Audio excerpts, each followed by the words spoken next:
Good morning. Thank you very much for joining us on Insights Inc. Friday morning interviews. In a moment, we're going to have a special guest, join us and talk a little bit more about culture, Indigenous culture, and some of his story and what he teaches in his business. So I'm super excited about that. My name is Jessica Dumas, and I am working hard to create a new environment for Indigenous to shine. So an exciting time in Canada where the Indigenous population has been recognized for a long time as the fastest growing population in Canada, and starting to get some attention. And a really big reason they're getting that attention is because of the Truth and Reconciliation Commission and the calls to action. So really putting that out there to Canada to say, hey, there's something going on here and we need to be aware of it. So the Indigenous Renaissance is what I'm calling it. Super excited to be connecting with some of the Indigenous community that I've been connected with over the past few years. And I really want to have an opportunity to talk about all different areas of life. So we're going to be talking with artists, professionals, and for example, today, cultural teachers. So I know for myself, growing up in Winnipeg, Manitoba, and not really having any of my history. My grandpa would say that we're Métis, and I didn't even really know what that meant.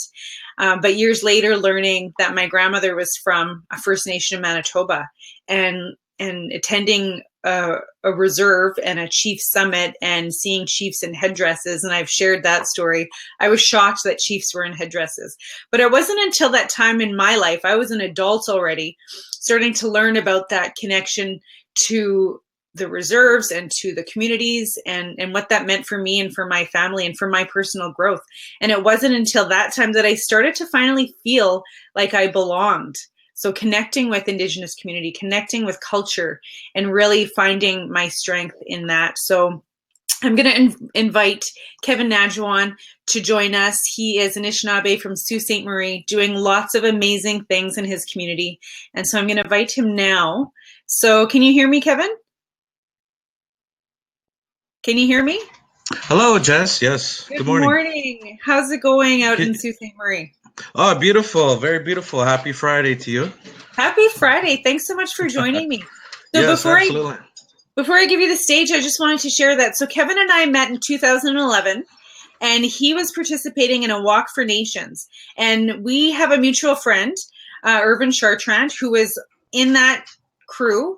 And as he was coming through Winnipeg, I was hearing about, and it was the time of social media, so everything was on Facebook about, what was happening in different communities and the way that you were being welcomed. And I said, I want to be a part of whatever's happening in Winnipeg, so let me know. And I was also doing an event that same weekend that your team arrived, and we were doing a run for awareness, for gang awareness. And so, Kevin, in addition to your walk across Canada, you joined our Run for Awareness. So that's when we met in 2011. Yeah, that was something. For sure. So tell us about you and, wherever you want to start with your the network that you're working on. Okay. Well, first of all, I'd like to say good morning to everyone that came and joined us. I don't really see who's in here with us, but it's really exciting to have this opportunity to share with you and to others and to utilize these modern tools and to share our stories because of the need of who we are as to share the oration of our histories and our own personal lives. And that personalization gets us empowered and creates inspiration, and it ripples out into the collective. So I just wanted to say good morning to everyone out there, and it's going to be a very good day to share. I'm very excited. So am I.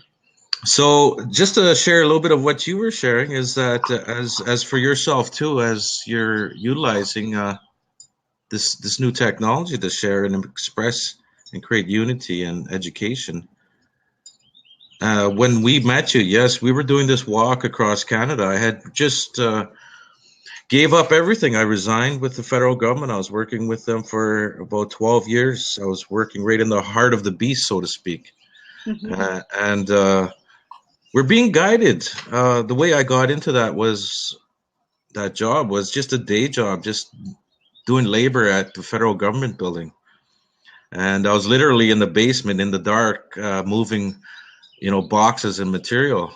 And there was so much work there. I had just stayed on.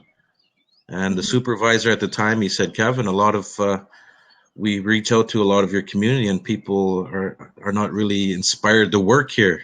And he goes, I know all the reasons why, right? But for me, it was a bread and butter job at the time. And of course, it was also very educational. So that job was really something else. I ended up turning that into a career. I worked with Indian and Northern Affairs. I went right up and I became the material management clerk. I learned all the management systems of Crown assets and material management. And I ran the Ontario region with material, and I worked with also procurement. Procurement is a term with regards to purchasing, and Mhm. purchasing and material management and procurement work side by side. Everything that runs a business is based on material, goods, and services, contracts. So I was right at the core of the federal government, taking the lead on that, and that was really, really quite the learning experience, and it really enlightened me a lot. And I was very enthusiastic. I felt that I could be the change this government needed, but Mhm. it beat me up too. So I became very active in the union. I got cornered. I was doing 3 full-time jobs. I had asked for some support on my situation, and I felt very in the right. And my management said, "Kevin, you're on a learning curve." And I Mhm. felt, that was not the proper answer. This is a professional federal government, and it's a 3-man job. And here I am doing a 3-man job. I didn't mind it. I Yeah. wanted to show that I can have the capacity to do this. So in some way, I was kind of getting cheated, I suppose. And then I found the joy of the union. I went to my president and I said, I have a situation. And everyone in the union is volunteers, and they're the best thing is to get volunteers and passionate people. So I found a new family with the union, and it was the Public Service Alliance Canada, which is the largest civil service union in Canada, really. Mhm. So at that time, there was no real recourse with the federal government. As I joined with the federal government, just for an example, was First Nations were put on the threat to national security. And I had really, wow, I said, alls we ever were peaceful, loving, caring, giving people. And here I Right. am signing away with the federal government to be, I signed my oath with the crown, right, as a federal Right. employee. Mhm. So here I am working with this. So it was very stressful. It was very quite some very intense situation. Yeah, I bet. And not just in a work environment, but really emotionally, right? Absolutely. The beauty of it was that I was put into this federal government right in the core, and what had really got me through was dreams. I had some throughout my life. I had some dreams that were really quite revealing and awakening, and I can't ignore them. So I had a dream of actually going into that position in that work life, Mhm. and just prayer and hard work was my motto. Mhm. And a lot of people in the office, like notice office environments, people, who shines in the office. And so I was one of those shiners, so to speak. And here I was in this federal government kind of rat race cubicle type of environment where you can't see anybody really, and it's just a maze of cubicles, you know, until you look in the cubicle and you see somebody in there. Hey, how you doing? You know. Yeah. So I was able to bring a spirit of life to the office, and I was really, a lot of people noticed that, and they said, "Kevin, what are you doing in this office? And what are you doing here? You're not supposed to be here." And I had just said, this is a bread and butter job. I need this. I have a Yeah. young baby on the way, and a young family I'm going to be starting, and So it was quite the experience Mm-hmm. to get that education and that insight with the federal government and also the union. I became very active in the union. I grew up through the union. I was mentored through the president and the steward and the other human rights, and I became shop steward, the union vice president. By the time I was done, I was the president of the union of our local, over 150 staff Mm-hmm. union members, and I was a regional rep for Aboriginal, Inuit, Metis people throughout Ontario. Mm-hmm. And I was also the human rights rep for 7 years. These are long stints too, 7 years, 8 years. Mm-hmm. So it was a full time job on all levels, and it was stuff I loved to do that was very driven and passionate in me to help people and to help myself. And just to step back a little further was that before I actually joined the federal government, I was working with my great uncle. His name is Wilmer Nadjiwon. And one thing with Wilmer was that he was a true warrior. He had fought against the federal government's encroachment into our territories and lands.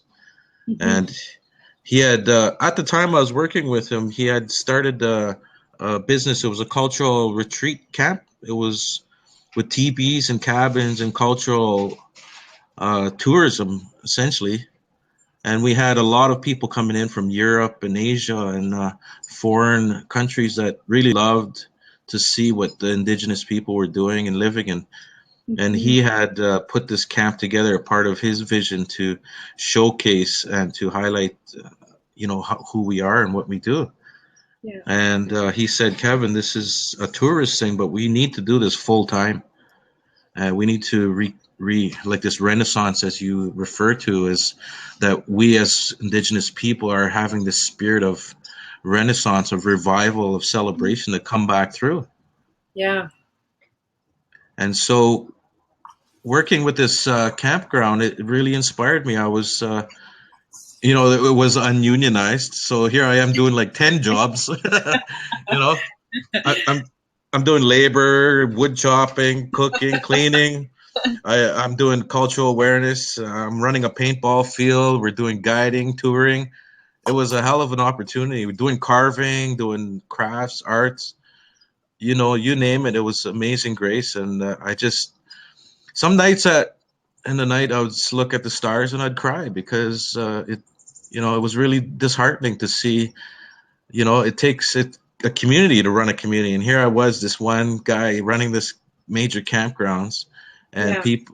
people don't know even know how to make fire and cook Mm-hmm. over a fire and Mm-hmm. how to just be off that land. So I really had a really quite awakening there of, we need to wake people up to make sure, because you know at this cultural campgrounds, people were being waited on, so to speak, and I would have to go and help them with their needs. But in a traditional community, everyone helps, right? Right. So it was very enlightening. And one thing about my great uncle was he had started the Union of Ontario Indians when he was into his when he had returned back from the war, and he realized Indian agents were coming into our records and files on the reserve from Cape Croker, which is one of the other communities I'm from Mm-hmm. in southern Ontario. And he confronted the Indian agent and said, "Why are you burning all these land deeds and agreements for our territory, right?" Mm-hmm. And back in those days, the Indian agents were armed and they were very aggressive, and they were, enforcers of oppression and genocide, more or less, right? Yeah. So he had started a movement which was like a union. He had taken the leadership throughout Ontario and Canada, but mostly in Ontario. He had people pay dues, like as a union, you pay dues, and everybody's collective money goes Mm-hmm. into the greater effort, and the leadership evolves and the movement evolves. So, hence the Union of Ontario Indians. He had worked with getting this going. And now, one key crucial thing I'll share about that was that it was gaining so much momentum. The government was watching him, and it was really starting to take off and be a strong voice of the people. And you got to remember, at this time, there was no band offices and infrastructure in our communities. Our communities were shanty cabins and and harvester camps with prospector tents. Mm-hmm. Really poor, so to speak, but very rich in life and spirit, but, recovering from residential school and all the sickness that took place. Mm-hmm. So what had happened was they were organizing to address the outstanding uh, wrongs of the government, financially and territorially, and authorities, and you name it. And they had everything, so they armed themselves very well. And the federal government was watching them, and he told me this story. He says, "Kevin, this is how it kind of went in the other direction." He said he got a call from Indian Affairs, and there was an Indian agent there that said, "I'd like to attend the meeting, Mr. Nadjiwon." And he said, "No, it's all right." So the agent insisted, and kind of had a good conversation with my uncle and my great uncle, and he said that, yes, you can attend this meeting, but there will be conditions for your attendance. And what that will be is, you're not to sidebar anybody, or do your duping or whatever, right? So this agent came to the meeting, and he had conditions, and all these young chiefs from around Ontario got together, and they were visiting on some solidarity and unity. So what happened was, when they went for a break, and donuts, coffee, whatever, Mm-hmm. was that this agent approached some of those young leaders and got it in their ear that he'd like to share. So when they reconvened, these young chiefs had asked my great uncle to they'd like to hear what this agent has to say. Mm-hmm. And what had happened was, my uncle had expressed that the agent had conditions on his attendance to this meeting. And what had happened was that, out of voting process, that the majority had wanted to hear what this agent said. So my uncle couldn't argue with the majority. Of course, it's works in our consensus in our circles. And so once the majority swings in a traditional governance circle, people have to support the majority, right? So this Mm-hmm. is this is where you kind of get a consensus, so to speak, and not a separation of majority and minority, so to speak, right? Mm-hmm. So everybody supported the need to listen to this agent, and what had happened was, right away, this agent had introduced himself, and took out of his back pocket, so to speak, his a checkbook, and said, "I'm now authorized right now to give each and every one of you $250,000 individually, and there will be more to come for your communities." And wow, did that ever just blow the meeting apart? My great uncle said, "No, we will not take money at this with this energy, and at this level. We will take it in the way that it is deserved and to be empowered." Right. Mm-hmm. So what had happened was that began the systems of the political territorial organizations throughout all the regions of Canada, within like they have the Saskatchewan Federation of Indians, right? Mm-hmm. Right up to the AFN. They got the Manitoba Chiefs. They got the regional headquarters for all the reserve chiefs, right? Mm-hmm. So what's important is that we need to understand that sort of business with the crown and our chiefs and counselors, Mm-hmm. because that business, even though it helps our community, I don't knock it. It's a service to the community, and what it really is it's a program of Indian and Northern Affairs. So really, that's not truly our sovereign identity. So when you see these chiefs parading with headdresses and stuff, I don't think that is culturally appropriate for our leadership in those realms, and they don't even know that it's not a traditional leadership. But I think, as we're going to sort out, this what is a traditional sovereignty, and how do we move forward with this, and to realize that the Indian Affairs and the Indian Act Mm-hmm. and a lot of the oppressive legislation out there for our people. So, so having said that, it goes right up to the AFN, and a lot of that leadership doesn't really realize they have conditions and parameters, and they have limitations. So when they get these big speeches for the water and the sovereignty, that's Mm-hmm. not in their program. That's not in the Indian Affairs program. So even though they're very outspoken. You see all those great chiefs of the AFN. Where are they now? They're working for government projects and big hydro and big petrochemical companies now, right? So it's a job. One of the things when I was working with the union was I was going to unionize all the band offices, right? Hmm. Because everybody in the band office is working for the government, and so the Yeah. government is unionized. And what our community could see through the unionization is that they could see that the government is right in their own band office.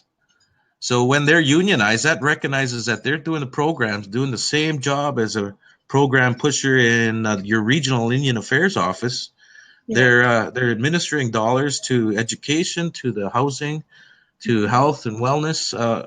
So it's not, it's not. We're not there yet as a sovereign government, right? Very interesting. That's really informative.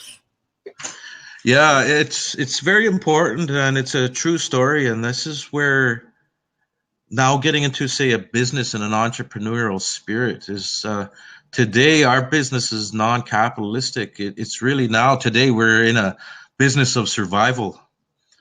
And that's where we'll lead into next here with regards to the work that I'm embarking on with others and yourself. And Yeah. Yeah, no, it's really good to hear kind of that context of the experience and the learning that you had in the structure of how we know Canada, right? And it wasn't built on indigenous ways, but imposed. And so you're having this life, this experience, this work, and then in 2011 you decide to make a change. Was that when you decided to follow that calling? yeah, absolutely. When they say the cup is full and it overflows, I was overflowing. Literally, I was sitting in my cubicle just crying. I was going through stress, anxiety. I was doing way too much. I had to go to emergency. Actually, I told my boss. I said, I'm. He goes, "You want to call you an ambulance or something?" I said, "No. You know what? I'll just jump on the subway, and I'll get down to the hospital down there and go." And he says, "Kev, I'll get you a cab." And so I said, "No, the cab. The subway would be quicker, right?" So, excuse me. What had happened was I had severe anxiety attacks. I didn't realize I was overdoing it. I was Mm-hmm. working with the union. I was working with culture. I was raising a family, three stepchildren, my own three children. I had also worked in a high pressure job in the federal government. So when I went into the emergency, the nurse sat me down, did a quick assessment. She gave me a pen and paper. She told me, write down what you're doing, Kevin. And she come back, and I had already filled up a few pages. Sounds like She something I'd be doing. yeah. So she said, "Wow." She goes, "Kevin, you're doing way too much."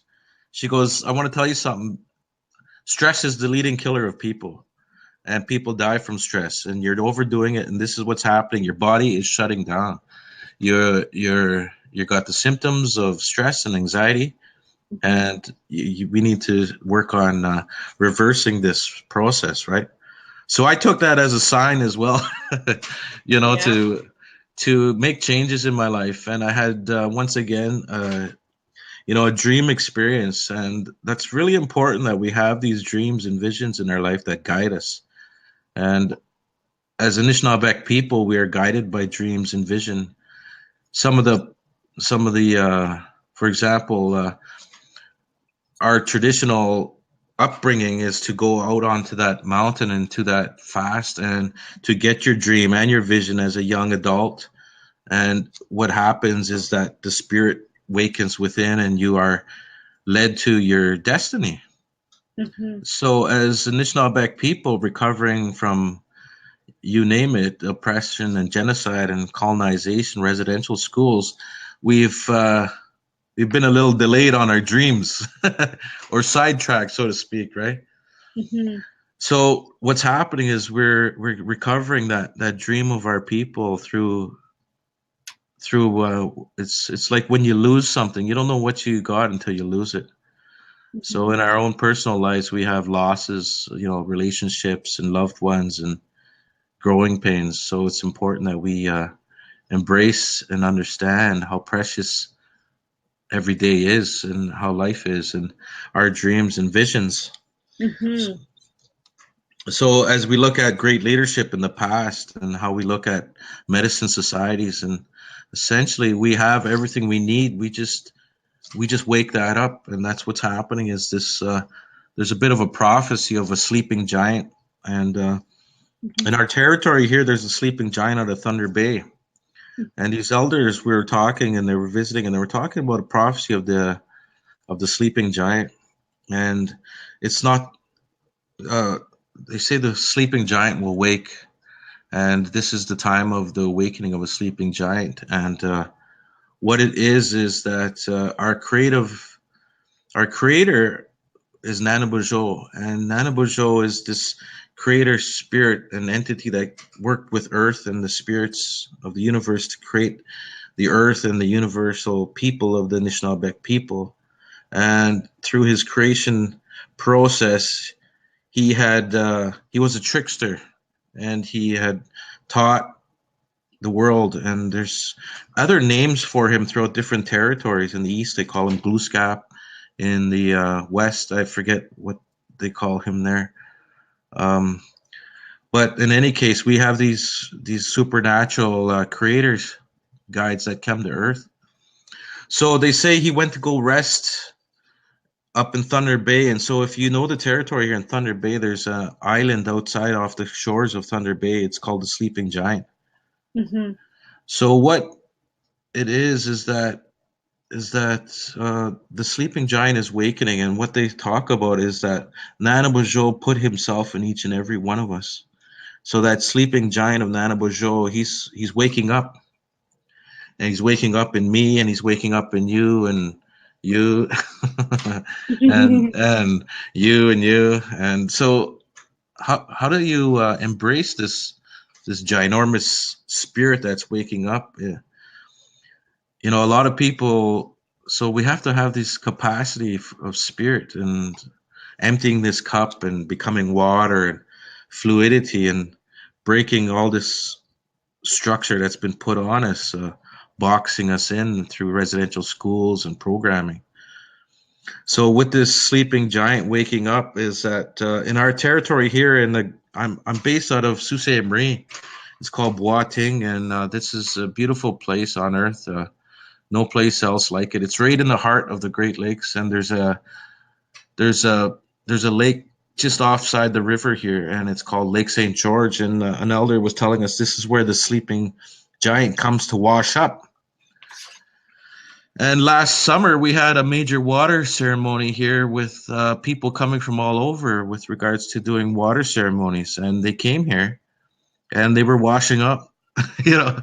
So things don't always happen the way we kind of think. They're going to happen in their own unique ways. So we have a lot of need to protect the earth right now. We see what happened with the Dakota Access Pipeline, and that just really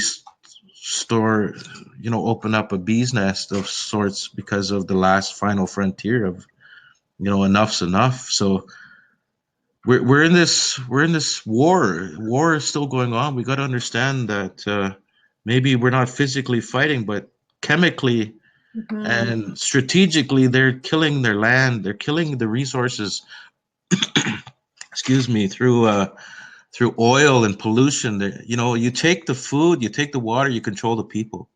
Mm-hmm. I don't think there's anybody out there that's listening that is drinking water from their tap. They're probably buying it out of a bottle, or they got some kind of technology in their home that's filtering water. Excuse me. But we know those strategies and techniques. One of the big things is that now with Canada, with its 150th year of celebrating its colonization, really, Mm-hmm. we have to understand the founder John A. Macdonald. He had starved the Plains natives out, right? The Cree, the Ojibway, right? He totally starved us right out to nothing. So this guy is honored as the founder of Canada, and he's on coins and dollar bills and whatever, right? The thing Yeah. is, people have to understand these early colonial leaders were what we'd call, running the mill. One thing I don't like doing is calling down the white man, but it's a programming within the individual. Mhm. It's important that we get along and embrace the cultural diversity, uh, in history. And a lot of our people have a lot of anger towards the white man, and we have to go through education and awareness of who is to blame, Mhm. and who's going to be responsible. See, before the European came to North America, they were colonized already. So the European, indigenous, Caucasian, white man, they were tribal peoples in Europe, and they were colonized. They were programmed. Mhm. So by the time they hit the shores in 1492, they had already had a system that was pretty much flawless on how to control people. So when they Mhm. when they came, they seen the opportunity to do this, right? Yeah. And So so it was, let's move up a little bit. So tell me a yeah. little bit about the project that you're working on now that came out of the Walk for Nations in 2011. Okay, Or so maybe not came out of, but you kind of brought that up for you. what had happened was I was during when I was closing down the federal government, a friend of mine called me. He's now passed on in the spirit, God rest his soul. Our good friend Mike Ledoux. He had called me and he said, "Kevin, I love what you're doing." He said after our conversations, I really need some help with the project. And when his project was called the Seventh Generation Healing Network, and it was focusing on high risk youth and our people. And I said, well, why don't you send me everything you got and I'll look at it. And we had this understanding that I would be, take it over as we grew and to develop this whole project. And so I was to be the director of it and, mentor him. And what took place was we created a non for profit called the Seventh Generation Healing Network. I expanded it beyond the high risk youth because, the seventh generation is everyone, right? So even though we do deal with high risk living on reserve and in our urban communities, the need would be to be including all of our relations. So we adopted the medicine wheel and the teachings of the grandfathers, seven grandfathers, and we did this organized a walk across Canada called the Walk for Nations, and that was really quite prophetic in ways. And a lot of our even walkers and the people didn't really realize how this was going to grow.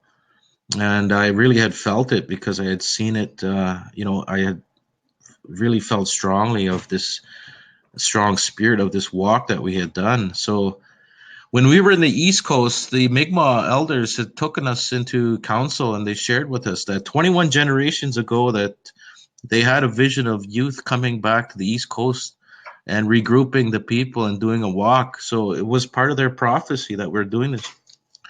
So we organized ourselves. We wanted no federal government funding, no provincial funding, no corporate funding. We were very stubborn on all of that for all the right reasons. We didn't want any political platformers, any kind of warrior societies. We were moving in peace, and we were moving in our own healing process of a seventh generation. Now, for those of you out there that don't know what the seventh generation refers to, is that every step, every move, mental action, and thought, we consider seven generations in the future and we consider seven generations in the past. So that way we are self-regulating to how we're going to impact and make our past, present, and future. So seven generations deals with that decision making process in that way of life, that we are seven generations in the past, we're seven generations in the future. And so hence the seventh generation healing network. uh, so we embarked on this journey, and the elders had told us, they said, you guys are going to, it's like giving birth to a baby. They said by the time you finish this walk, there's going to be birthing going on all over, right? So it really, really literally happened. When we finished our walk, By the way, it took us 8 months, 8,000 kilometers. We're still working on the documentary. We had rude kind of video and stuff, and we want to refinish this by going back through and revisiting our communities that we went through. But just in a nutshell, it was Amazing Grace, and we had stopped in all these communities, East Coast to West Coast. We did ceremony and we shared, we had feasts, and we visited the lands and territories. They showed us what they all had, and it was very quite a homecoming everywhere.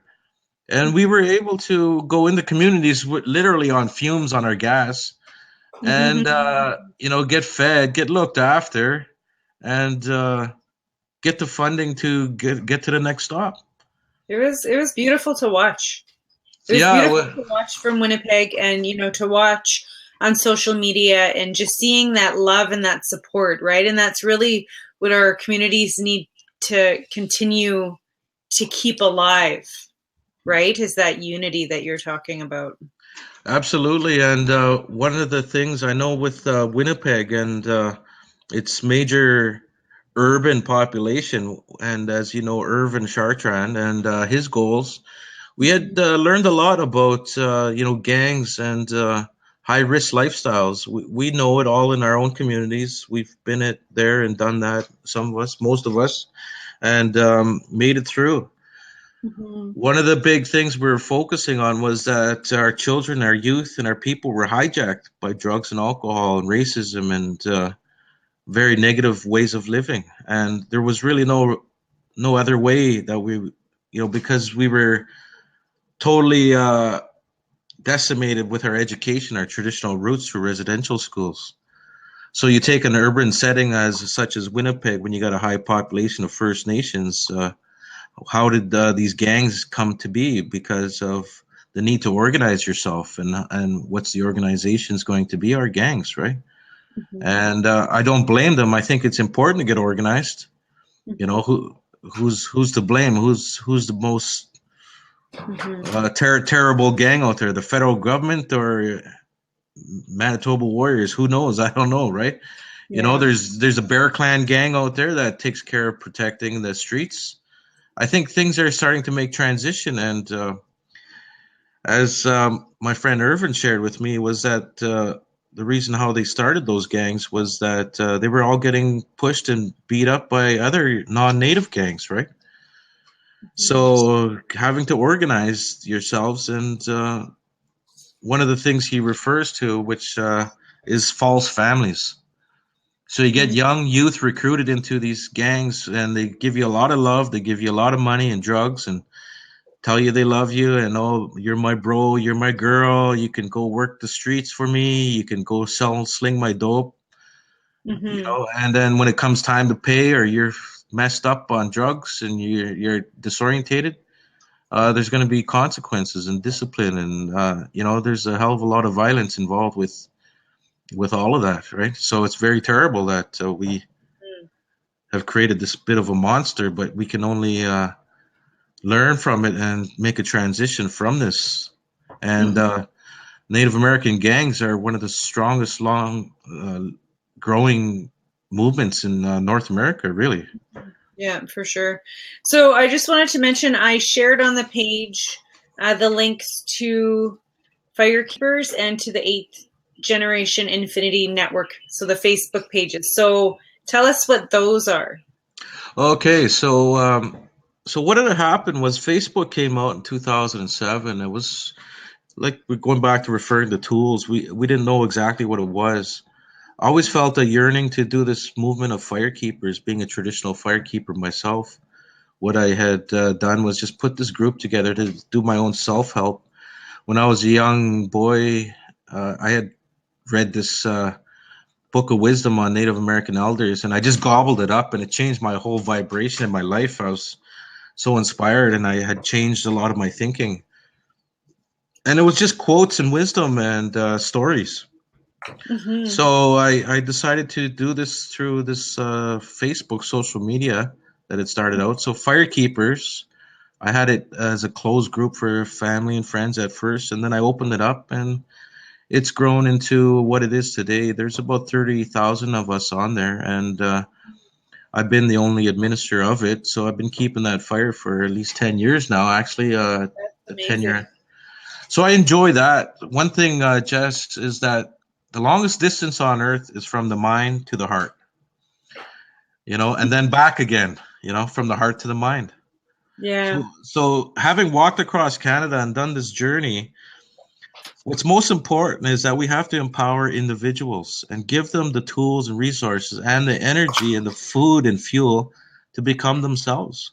Yeah. And hence, this is why we're talking about coaching and mentoring and bringing ourselves together to help ourselves, to help others. So that Firekeepers is that, and I keep it as a traditional modern fire. It's hard to police it sometimes because people want to hear about Donald Trump. People want to hear, what the hell? It's like a wise counsel today. We got to listen to the nonsense out there, but and Yeah. then you got these spam bots and negatives out there. So we don't need to fill ourselves with. We got to be careful what we eat too. If you want to watch, there's war out there and violence. You can go to another group if you want to go check that out, right? Yeah. But with a Well, traditional fire, we have to keep it clean, right? No garbage in that yeah. fire, right? And I love how you said that the longest distance is from your heart to your head and then back from your head to your heart. Yes. That's amazing. And so I don't remember when I first liked the page, but I know that I've followed the Firekeepers page, and it's always something inspiring. Hmm. And what I've done to my own Facebook and Instagram and like my own social medias, I've followed enough um, pages so that if I'm having a rough day, I can go on my Instagram or my Facebook and scroll through, and I've liked enough positive feedback pages that I'm not watching, the election in the other countries and some of the Yeah. drama that's going on in other places. So I really appreciate having Firekeepers, just be that place that Yeah. also, one of the things that I learn and that I practice in my coaching is when you allow yourself to shine, that allows others around you to shine, right? It gives them Absolutely. permission. And that's one of the things that I really love about this Firekeeper. So when I started doing my coaching and my motivation, I was like, you know what, look at this, right? People are doing this. This is okay. Hmm. Just to give Yeah. yourself that permission and that encouragement of that network. So I really appreciate that. So then how Miigwech. did the eighth generation network come after this one? Well, each one was an evolution, and as you said, that inspired you, and myself too. I had hesitations because I grew up, not so confident, but very confident, and I grew up both very dark and very light, and so I had to balance it out. And as I'm growing as a young man, uh, things evolved. And yes, I had friends and all my haters like, who in the hell? What are you so bright and happy for, right? And I said, and I've had a rough go through my life, and I've died a few times, and I've learned to appreciate my life. And as a father, I do things for my daughters. I have three daughters. I have a son, so I've been a mother and a father to them. And a lot of men are insecure being a motherly figure. We have to be both, right? So I Mhm. call it three spirits, right? We have to be our mother, we got to be our father, and our child, right? Because we Mhm. have to remember this is like that Trinity once again. So what had happened was through that work with the seventh generation and healing network and my background with the federal government, I seen a solution on what we need to do, and I knew that it wasn't going to come through anywhere else but my own self, right? So what I had done, Jess, was that I had evolved. I'll share with you right now. Mhm. No, so this is, I had this dream of this medicine wheel, and this medicine wheel was moving and moving, and I love doing everything. I can't just box myself in and say, oh, I'm this, and that. So it just came to me, the Infinity Network, right? Mhm. Unlimited power, unlimited resources, unlimited tools. I'm not going to put any limits on who we are and what we're going to do. And I've engaged with our network coast to coast and globally, internationally, with people that are willing to help and ready to help. So we're working directly with partners, funding partners. We're working together with technology, uh, water. So essentially, food, water, Mhm. education, energy, and shelter. Your basic elements of life. So I've been able to do some legwork, literally, to get unification on this. The one next step I'm ready to do is to engage. But before you do engage, you have to make sure your footings are solid, right? So Mhm. I've been working mysteriously behind the scenes. A lot of people saying, "Well, Kevin, what is this network? Aren't you just mirroring what firekeepers are and what you're doing?" Because I got four groups that I do. I do Mhm. my own page, and then I broadcast through the firekeepers page and group, and then through the Infinity Network page and group. So that's five pages really, and I have no, you know. So going back to that, that's almost like the guy driving around. You see that commercial where the guy drives around in the daytime with the lights on, and they say, "Hey, buddy, you got your lights on." You know. So I'm kind of that guy, that beacon of like a lighthouse, right? Yeah.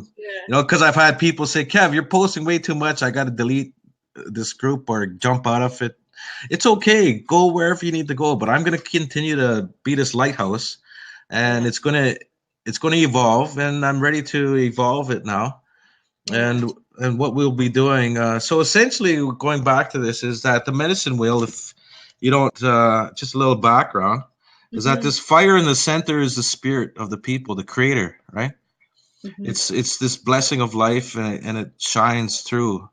And we have the nations of the world, of the black, red, white, and yellow nations coming together. Out in Winnipeg, you're very well aware of the Métis symbol, right? Mhm. Yeah. One of the things we got to remember is that this nation was built on our black races, our white races, and our yellow races as well, right? So when we have this French Métis movement, we also have to look at the ones who built that railroad. The Asian friends, our families that come through and from the east, and then the slavery. We've helped with the Underground Railroad. We've helped the slave trades to escape that, and the emancipation of the slaves, right? Mhm. And let alone we fed the pilgrims when they come over, So we have a lot of blessings here, and as the world is going to awaken up, we're going to realize that this spark of life, boom, it's catching, and this infinity is that is essentially what this is. Now, the eighth generation refers to the prophecy of this time. I referred to earlier of the seventh generation Mhm. of all of us coming together, which is this here now. Mhm. So once we've all come together, sit in the circle of the wise council and sit around that fire equally. Nobody's greater or better than, and we sit equally in this fire around Mhm. this in the circle. But what happens out of this discussion of the spirit of unification is now the eighth generation comes through. The eighth fire is lit. So the seventh fire is lit. We have a prophecy of the fires moving throughout Earth.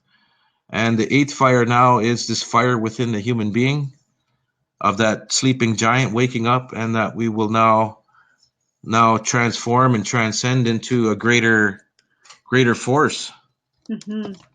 So it really literally is a dream job, and it's a prophecy, and it's going back to earlier when we were having a discussion before we got started here, was that this work is, they got this capitalistic entrepreneurial or business. This is Mhm. a business of survival. We have a prophecy of the Anishinaabe that we will come to a fork in the roads, and one will lead to materialism and destruction if we do not get back to the ways of nature and peace and love. Mhm. And the other road will lead to a new earth and a birthing of unification, and that is where you'll find the Indigenous people of Turtle Island standing. So people have a choice right now, either to go continually rampaging, which we're seeing, Mm-hmm. flying down the highway, to destruction, or slowing down and walking the earth, right? And getting back to helping. So this eighth generation is in the works, and I'll be launching very shortly with land-based projects and education and unification on all levels. And I'm just in the midst of finalizing some of the formal processes to get there. Mm-hmm. And I'll be engaging with the website and actual hands-on, building conferences in unity. And I'd like to invite those listeners out there to go and explore the webpage or the Facebook and connect with me. Yeah. I'll be doing a call out for bios. A lot of the people I met, I'd like to showcase and highlight our people. And Mm-hmm. nobody's the boss. I'm not the boss. I've got myself as a president, but really we're moving in both worlds. We have the ability to utilize our sovereignty through our that we never relinquished. And the big thing about sovereignty, when people ask about treaty and sovereignty, is Mm-hmm. that we never gave up sovereignty. You cannot take that away. The Creator has given us life to come to Earth, and once we understand our calling and our vision and a dream of our ancestors and seven generations, we'll be prepared now. So this is what's happening, and going back to this Renaissance Mm-hmm. that we know, right? I love that word too, the Indigenous I love it Renaissance. too. Yeah. Yeah. It's excuse me, it's a time of celebration. Mm-hmm. So let's look at the hate and anger, and let's learn from it. But don't you can't run your day with it. Mm-hmm. So we're not ignorant to all that, and that's important that we have balance, right? Definitely. So we have about, I think, 10 minutes left, and Okay. there's a few viewers. So I just wanted to mention there's the notes or the comment section. So feel free to throw anything in if you want. I've added Kevin's pages so you can like and follow his pages. But I wanted to chat a little bit more about like culture and that spiritual calling, because in life we're going to have all the big things, all the big projects, and everything that we're going to be involved in and accomplish, and that's really good. But in order for us to feel fulfilled doing it, in order for us to have that clarity with that calling, like we really need to be in touch with our spirit. And you clearly are. You've been hearing that calling, you're acting on it, and you're also getting that feedback from people to say, okay, you're a little crazy, you're going overboard. And I think as entrepreneurs and as spiritual people, you feel that way anyway. Like, do I listen to this voice, right? Do I act on that calling? So talk a little bit more about what is that like for you, to be following that calling, and how do you do that for yourself? Like, how do you stay in touch with that? Yes. Well, as we know, the four components of the human being through our traditional knowledge is the mind, body, spirit, and the emotions. Emotions is energy in motion. So we have to be very careful when we make decisions that we're not basing them on emotions, because emotions are very, fluid. So once again, the spirit. I was fortunate when I grew up that I was in ceremony, and I went through traditional protocols of growth as a young man. Did my fasts and feasts and fed spirit. And as when we have dinners, we put a plate out for our family. We also have to put a little plate out for our helpers, because our helpers are right here with us. They're right there with you. So that's when we make our offerings and we feed the spirit, and we have ways of communicating to those other worlds through prayer and through ceremony. And and this is the beauty of where we're going to be. This next movement in the earth is of spirit, and the indigenous spirit throughout the world. Now, when I refer to like that spirit, that's a movement of what they would almost refer to in the Trinity, the mind, body, and the spirit, or the Father, the Son, and the Holy Ghost, so to speak. There's a spirit awakening, referring back to the giant, the waking of the sleeping giant. So in my own personal life, I was able to go through ceremonies. I never got into the powwow. I was told about it, and I understand. A lot of people are gone to the Gathering of Nations this weekend, and they love to do that. And the history of the big drum and the history of regalia. I think it's very great to socialize and to get out there and find yourself in it all. Like people. There's a lot of jokes in our world about everything, right? So, but I think there's much more than what we have adopted. The powwow kind of evolved out of the Wild West. Uh, Bill, Wild West shows. The grand opening. Wild West shows where they showcased Native Americans coming out and then doing dance and song. And so some of our real ceremonies have yet to come out too, and people do practice that, and people are yearning for that. Our sweat lodge, our purification lodge, and Sundance movements, and doing the water walk. I just want to shout out to all those out there that are doing those good things. And right now we have water walkers at Josephine Mondamin and Mike Clark and Edward George. They're walking from Duluth, Minnesota, across the Great Lakes, and it was a vision and a calling of an elder, Josephine. She's already walked around the Great Lakes here and blessed the waters. Mm-hmm. And, the spirit of the water, for example, what they're finding out, if you look into a little bit of, the consciousness of water, is that it's alive, it's living. And if we're 90% water, we're living and breathing energy, right? So if we're living it with high tune frequency water like spring water, they found that it's alive, and they've studied it, and they've frozen water and with intentions of love and hate, and they've seen mangled water formed from negative energy, and then positive energy was crystal snowflake, beautifully geometric forms, right? So we are what we think, and we have to empower that. So one thing I'd like to share is that we all have a backpack, and this backpack is like the weight of the world, like this Atlas character with the world on his shoulders, and he's What we have to do is we have to give it away. We fill ourselves up. People pack our backpacks, call it a guilt trip or whatever. Honey, here, let me pack your bags before you go out and have a good time, or Mm-hmm. whatever we do to one another. We got this spiritual backpack. And one of the things I was always told was that with our tobacco, which is our kind of lifeline with the creation process and the creator, it's like Who Wants to Be a Millionaire? We put our tobacco out there, right? We make that call, right? So when you put that tobacco in your left hand, which is connected to your soul, and you don't have to say a bunch of words, but you just give away what you don't need and ask to be given what you do need.